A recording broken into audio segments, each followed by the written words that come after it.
Whether you're a parent navigating myofunctional disorders or simply curious about optimizing your family's overall health, the MyoHacker Podcast is your guide. Hi, I'm Karindy Ong, a speech-language pathologist, myofunctional therapist, and a mom on a mission to bring holistic health to you and your family. Together, we'll explore whole-body connections and integrative solutions. Please subscribe and leave us a 5-star review to help other families discover this important information. Visit myohackerslp.com for free resources and guides. Quick disclaimer. The content shared in this podcast is for information and entertainment purposes only.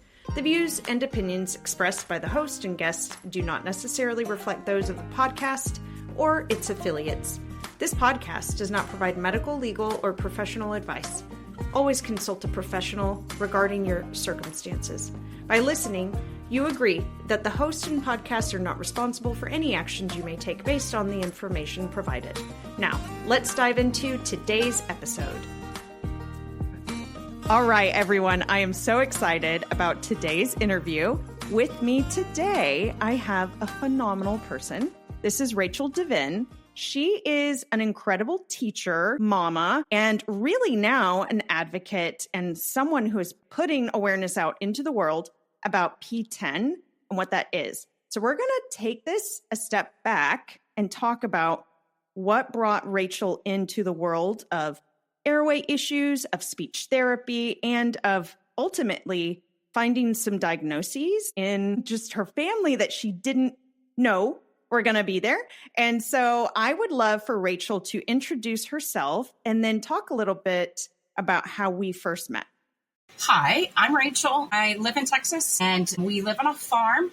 We have about 100 mama cows, and my husband and I are both teachers at a local school district, and he teaches math. I teach English. We have 3 kids, 2 girls and then a boy. Thomas is where I got introduced to Karindy, and it all started back in 2020. Really before that, I should say. We knew that Thomas wasn't speaking, and so we had him evaluated through the school district, and he understood everything. And so it meant that there was not really anything they could do because he was understanding the words that we were talking. And if you asked him to do things, he could follow the commands. And that was when he was 3 years old. And so when he was 4, he qualified for speech services through the school district because he was not speaking. I was really starting to think about the summertime, and I wanted to be able to have a plan for getting him services even when school wasn't in session. And so can I just say Rachel is an amazing planner. Like, this does not shock me at all that you were like, it's February, March. We need to have our summer planned out. Like, she is fabulous at planning all kinds of things. And we'll be like, Karindy, hey, Karindy, what's the plan on this? And I'm like, oh, look at you. Thank you for asking. All right, coming back. So you wanted to plan. So I needed a plan. And so spring break of 2020, I had an in-session meeting with Karindy, and she had so much fun with Thomas that first session that I was already like hooked. This was going to be fun. And then by the end of that week, COVID hit and we were stuck at home. And so Karindy had contacted saying, hey, do you want to start online sessions? I was like, perfect. Okay. And so here was this cute little 4-year-old boy sitting in front of a computer. Cute doesn't even begin to cover how adorable these moments were. Oh my goodness. So cute. And he worked so hard, and yes. it was so cute. And there were times where I would not really leave the room, but I was much more like, Karindy, you do your thing, and I'm here if you need something. And all of a sudden I would be sent on these random missions for, I need a Q-tip. Can you go find a Q-tip? Yo, sure. I'll go find a Q-tip. How about a popsicle stick? Do you have a popsicle stick? And so we would find random things around the house. No, I don't have that. What else? And so we would find things. Sometimes I think we were even told to go eat a popsicle specifically so you could have a popsicle stick. There we go. That's the best kind of homework right there. Exactly. Which I will say, I'm very glad to say that since that initial time of being just thrown into the fire of learning how to do teletherapy through COVID, things have gotten quite a bit better, but there are still moments where I tell people, please go eat a popsicle. So we have a popsicle stick. That does occasionally still happen. And once again, that's the best possible assignment ever. I mean, yes, it sure is. Yes. And my oldest daughter, I think now is seeing a calling for herself to be a myofunctional therapist and speech therapist because of working with Thomas through Karindy on online virtual appointments. And it was like, I don't know, hook, line, and sinker. That child can make it happen. Which I just want to say, guys, that is such a beautiful moment about something such as at-home teletherapy, is that there were times where it was best for Rachel to support Thomas. But what I loved was that really his sister coming in, being there. Sometimes it just is a different dynamic if it's a sibling. And I'm ready to write her recommendation letter for that school whenever she gets there, because she just has a natural knack for it. And you might actually see this in your own kids. Okay, I'll bow out. Keep going. I know we did virtual for quite a while. And then there was some moment where we talked about his tonsils and his adenoids. And we kind of went, I think that there's an issue there. And so he saw a provider. One provider said, no, he's fine. And maybe we saw you in there where you were like, I really don't think they are fine. I think that there's something more that can be done. And so we found a different provider, and that other provider said, okay, fine, whatever. I don't know if he thought it mattered, but he was like, sure, I'll do it for you kind of thing. Which the reason too, I think it's important to mention that Thomas would be sleeping upstairs, and Rachel had mentioned she could hear him really breathing or trying to breathe from downstairs. Yeah. I mean, the snore was real. Where and his bedroom was directly above the living room. So my husband and I would be watching TV, and you could just hear the house had a pulse because of his snore. Yeah. Right. So there are times where it's like, okay, we don't necessarily need to push for this. We're going to do other things. But I just wanted to explain why I was like, I would like to get another opinion on this matter. So then he did go through, he had the tonsils and adenoids removed. Yes. Also then had a tongue tie release at the same time, which we can talk about pros and cons for doing this. Pro is that it is covered by insurance because everything's there together. And he did have limited restriction of tongue mobility. However, cons are that that's a lot. That's a lot for the body. It's a lot to be able to continue with therapy and doing everything while you're healing, because getting the tonsils removed is what can be so painful, really. And so then adding in stretches and things can be a lot. But just given everything that was going on, that was at that time why I really made that recommendation for him to do that. He did great. Again, speaking of what a trooper and what just a little spirit he has that is so brave and so strong. He kept up and did all those stretches, all of those movements, everything. But as then we kept on with therapy for months and he really was getting things, this is when I started to see, even though now we don't have some of these structural components that really appeared to be blocking progress. We've taken care of that. There seems to be more of this motor planning issue that is really affecting execution and affecting how we are getting our thoughts and our speech across, and it's affecting that timing. So that was at that point where I said, let's see if we can follow up with a developmental specialist and get a little bit more information. And that's when you guys connected with a big hospital system here in the Houston area. And I think we had started paperwork prior to COVID with that, except their wait time was 18 months to be seen. Yep, yeah. And I remember thinking, that is insane. But then because of COVID, patients stopped going. And so it meant that we were able to get into the system earlier than the 18 months because of COVID and people that were more legitimately sick and not wanting to be exposed to additional components, where Thomas has been really healthy for being unhealthy. And so, yes, then I guess we got some genetic testing.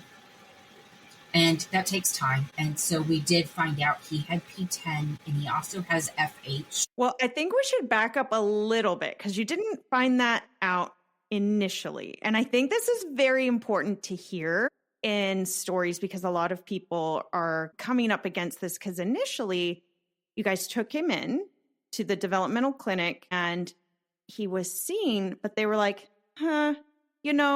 his speech, it's not that clear, but because his comprehension is so high and because they were like, he's very intelligent, we can see these things, maybe just see a different speech therapist. Maybe that's what you need. Which, guys, by the way, I don't even think that's bad or, that's a great recommendation to make. However, we were asking like, guys, there seems to be something else at play. There seems to be a motor planning component, which what that means is maybe we need to look more upstream and see how the brain is executing these commands for language. And so that was what we were looking for. They basically were like, come back in a year and we can reassess language, but that's what we have to offer. We don't really think anything is wrong. And at that point, I said, I think they're wrong. I do. I think there is something that we need to look into deeper here from a neurological standpoint. So at that point, I believe in the timeline, I recommended that you go see Dr. Ron. And I actually went up there with you guys to go get a quantitative EEG because really Thomas was right at that cusp. Like they don't usually do 4-year-old quantitative EEGs because you have to sit still and you have to have these 19 electrodes on your head and you have to have it 11 minutes with your eyes open, 11 minutes with your eyes closed. But because Thomas is just amazing, he was able to sit there and handle it perfectly fine. But we really, I remember that was when Dr. Ron and I were standing there with the whiteboard, writing things down, looking at everything and really looking into what is possibly being missed here or what can we consider. And that was when he said, I want you to go see this amazing pediatric neurologist. Let's get her on board. And then from this standpoint, he took a look at that quantitative EEG. He recommended an MRI, but because of Thomas's age, and that's a lot. That's a lot. You do have to be under anesthesia for an MRI. So it really was one of those things of going, do we want to do this? And even his pediatric neurologist was like, I don't know that that's necessary. But at this point, I approached this dentist who will be on the podcast, and you guys will hear about her, possibly have heard about her by the time this airs, Amy Ludeman, and I asked her if she would participate in a study where we got to use the ALF to see what effect does it have on brain functioning using baseline data from a quantitative EEG if we put the ALF in and then we follow up. And we see, okay, maybe a year later, 2 years later, where are we from a functioning standpoint with a follow-up EEG? And so Dr. Ron and Dr. Amy, I connected them. It was very exciting. We were looking forward to it. And this was when, looking at, okay, should we do an MRI or not? The pediatric neurologist was like, I don't think we should. It's not really called for at this point. But Rachel, this was where you were so awesome. You were like, it's for a study. We actually need this for our study because we're going to have this for a paper. And that's when the neurologist, she was like, oh, for academic purposes. Got it. Okay, we will go ahead and do this. We'll just support his body and do all of this. Then take us through what happened. Got the MRI and tell us what happened there. I remember that phone call of we need to set up an appointment to discuss the results of the MRI. And we didn't even have to do like an in-person. We just did a virtual over the phone kind of appointment. And she was shocked. I can't tell you I normally think doctors are shocked, but she was shocked of like, yeah, there's issues. And so she started with, and I don't even remember what the order was. And my husband and I were on the phone with her and it became, and there's more, and there's more, and there's more. Because really there was, I think, four things at least that I think of at this point. That the too many folds on the one side of the brain. The middle part was too big. I know I'm very technical in my terminology here. It's great. This is what listeners need, just generally what was going on. Things just didn't develop the way they were supposed to. And so, I kind of said, okay, so what do we do? And she was like, there's not anything to be done. You just love on him. And it was kind of like, okay. But I haven't really taken that approach. Nope. Because you have not. we keep doing speech and he is going to be okay. And I think what is so beautiful is that in some of this, they kind of gave this, well, I will say, after this result came in, suddenly the giant hospital system was like, oh, hello, you exist. Suddenly you were in their orbit and they were sending you to a genetic specialist, and which that is actually the result we want. When you get something like this, now this is the time when it's beneficial to have this follow-up and to have these specialists on board. If your child is just, typically developing, you don't need all of that, but there are times when it is helpful to have.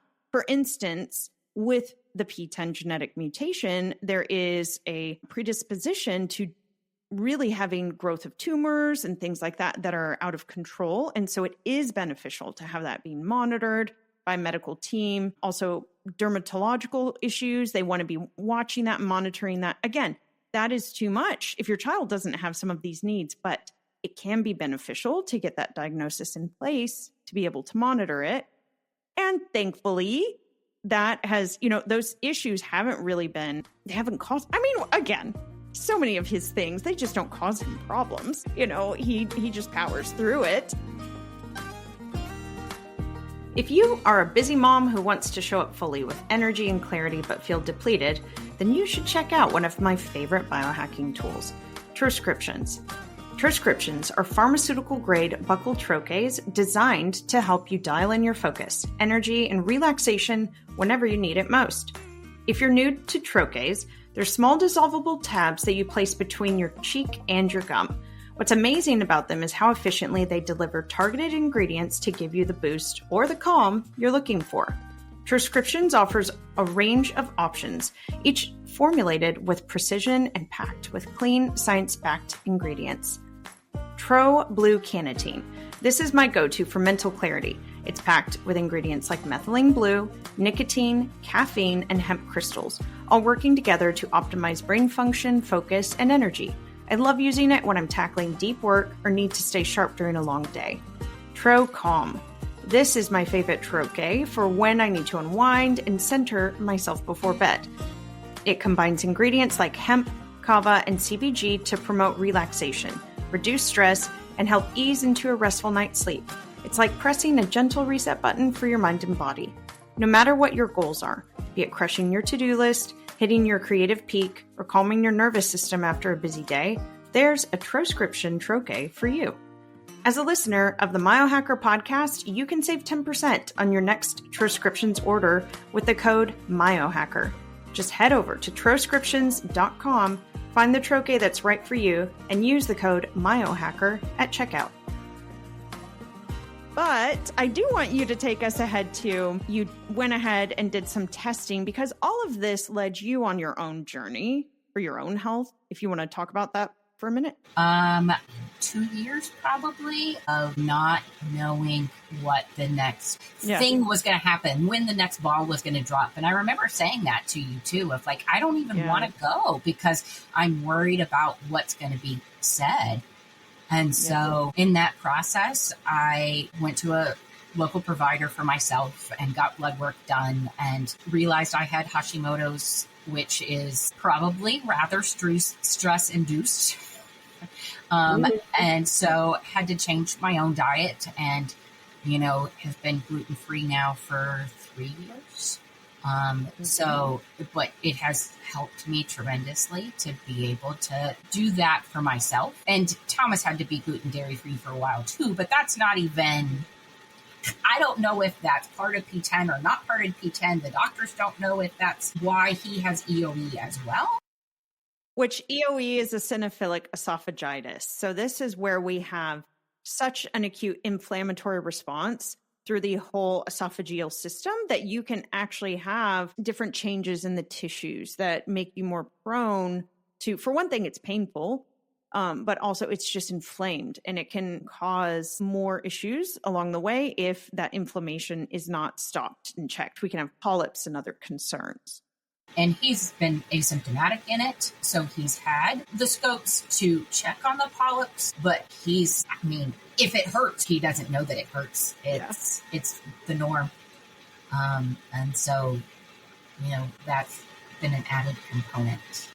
Which I want to add. So it was something that as Rachel was working on her health and her health journey, she ended up getting a GI map, which is basically a gastrointestinal assessment where it's an array of what are the microorganisms in your gut. Like, it tells you how your body is responding, because we do tend to see with Hashimoto's that there can be gut permeability concerns, inflammatory issues. So Rachel was like, it's about time, because it was about 2 years after the start of your journey with Thomas that she was like, well, let's check out his GI system. And that was when the individual that was checking it, which she was like, these markers, there's a lot of blood in this stool, and I'm very concerned. And again, it was like, what? We just had no idea.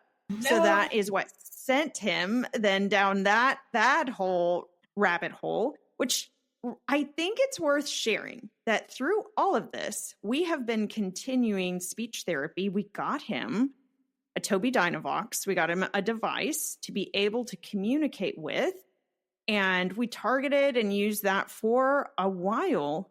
However, his speech continued to really improve, which we do see that sometimes with using AAC, augmentative alternative communication, that it can provide sort of this microphone back to ourselves of what we're wanting to communicate, what we're wanting to say, and it can facilitate some of that communication. But as you guys just kept up with weekly therapy, doing these interventions to support his neurology, to support him so we had a Chiari malformation, which is where the cerebellum starts to travel down the spinal column. And so you can see it comes out the magnum foramen. And so this can cause problems with compression in the brain, with lots of headaches, with issues, because you have this increased pressure that can be built up in the brain. And so that was one concern. Then the polymicrogyri, what that means, as Rachel had mentioned before, that one side of the brain had more lobes that were tighter than others. And then that thickening of the corpus callosum. So the corpus callosum is that highway between the two hemispheres in the brain that facilitates that communication that is quick. And so if you have thinning of it, you don't want to have that because you don't have enough fibers. If you have thickening, you also don't want to have that because you have too many fibers, and it's a less efficient way for the brain to communicate and get these messages across. So all of these things can be concerns and raise the risk for seizures to occur. However, very gratefully, we can say that has never been an issue for Thomas. And so as you guys continued, as he was working, and he was seeing OT and PT at this point, working on things, but really, even some of that just kind of fell away. They kind of were like, he's good. And he has continued to make these developments now with bilateral, just activating across the body beautifully. Like I was telling Rachel earlier, now, because this was years ago, I had been like, I see concerns with how he's running. I want him to be or at that point, he wasn't running, just with walking and moving.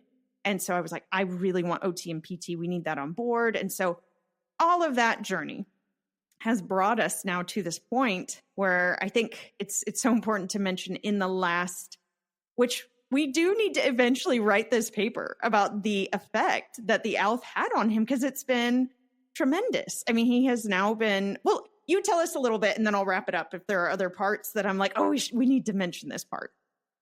I mean, the ALF was easy. I mean, like, Dr. Ludeman put it in, and he initially told me, like, that's weird, Mama. And I was like, can it come out tomorrow? And I'm like, no, it's not coming out. And by tomorrow, he'd forgotten about it. And so it's only been removed for the past, 6 months. Uh-huh. Because he completed it. Mm-hmm. Ta-da, done. Yes.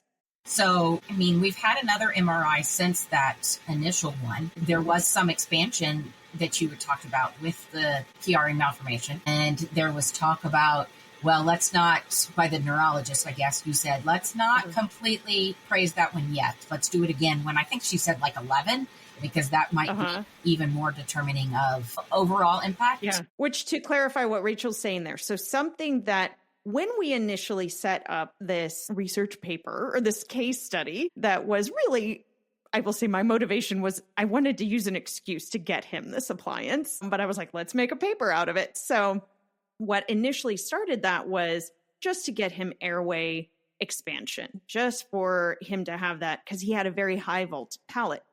But as we then found out about these other diagnoses that he had going on with the Chiari malformation, what we wanted to see was, okay, can we, through expanding and giving more room to the palate, actually increase that intracranial space? Can we give his brain a let off of the pressure that is being caused by the Chiari malformation or the cerebellum going down the spinal column?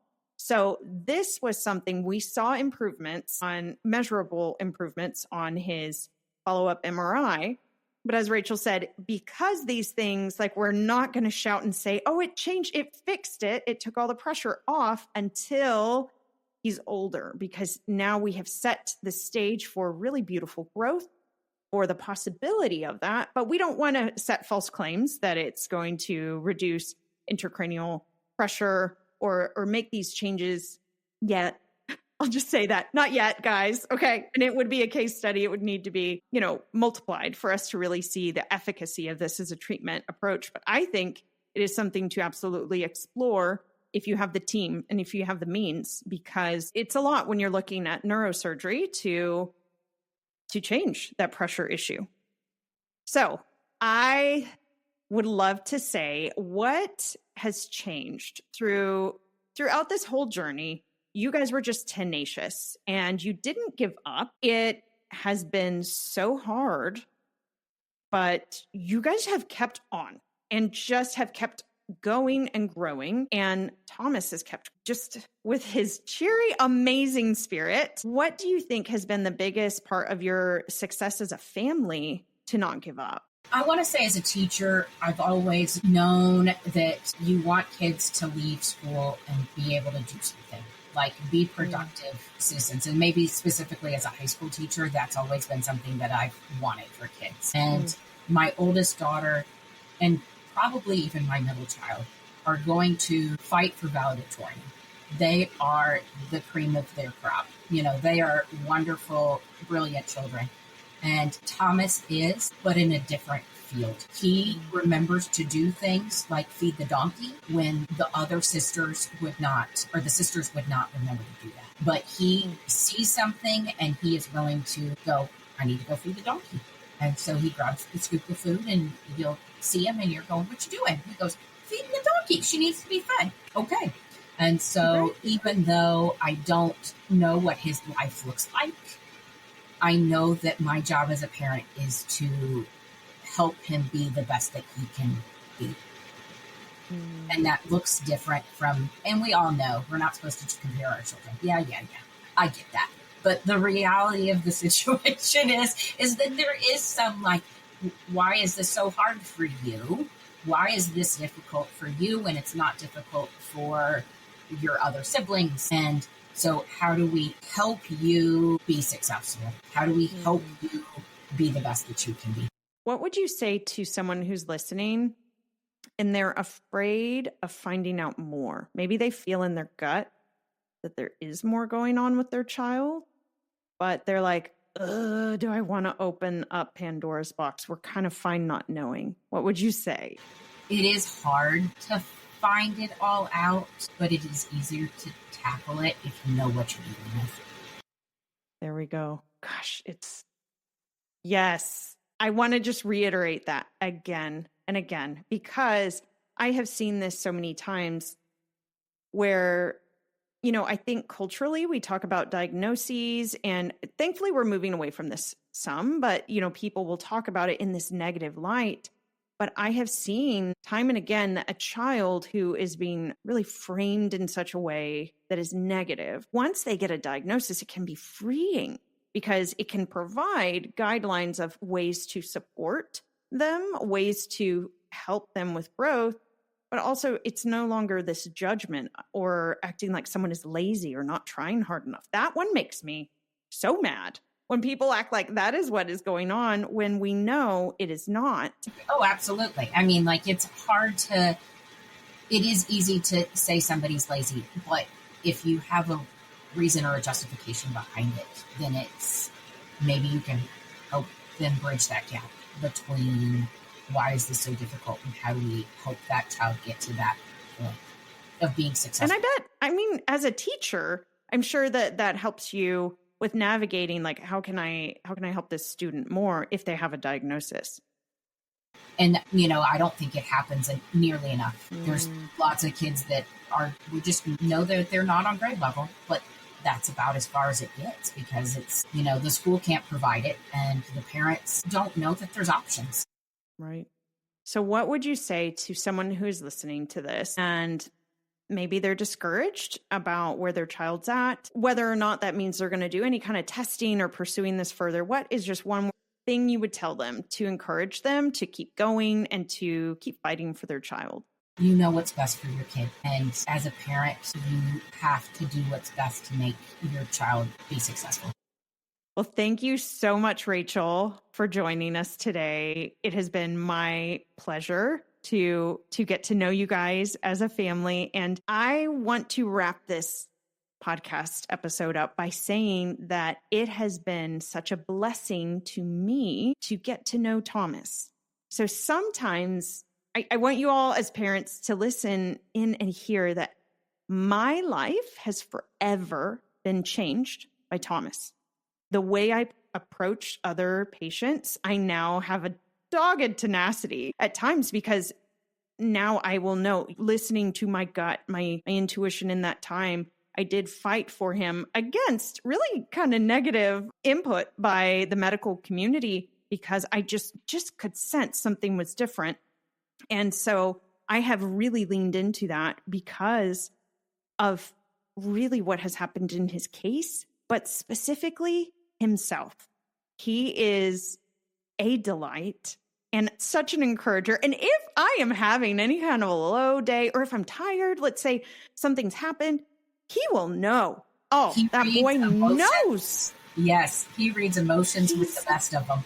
I don't know what it is. And I think that's the beauty of it. It is, he has a skill set already that is beyond that of many healers, of people that take lots of trainings. I've done tons of trainings at this point, and he innately, intuitively knows that, and he hasn't shut it off. And he is so open to sharing joy and sharing love with others. And there is a part of it that if you had not pursued more for him, I wouldn't have gotten to know him. And it wouldn't have changed my life in the way that it massively has in knowing him. So I thank you for that. And I cannot wait to see just how the world opens up for him. But I don't want him to change. I want him to be the magical, amazing human being he is, just as he is. We're just going to give him more tools and open up the doors that he wants for him because he just has so much to share, and I want others to be able to learn from him as well. So thank you, Rachel. Thank you for all that you do, and thank you for sharing your son. I hope you have enjoyed this episode of the MyoHacker Podcast. Remember, small changes can make big impacts on our overall health and well-being. If you enjoyed this episode, please take a moment to rate and review wherever you get your podcasts. This way, more families will learn about this important information and we can make a bigger impact. Head on over to myohackerslp.com for in-depth resources and guides. You can also join me on Instagram at MyoHackerSLP for bonus content and demos. And if you have questions or topic suggestions for future episodes, send me a message. I would love to hear from you.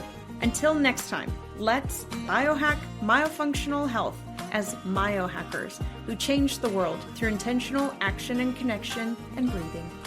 Quick disclaimer reminder, the content shared in this podcast is for informational and entertainment purposes only.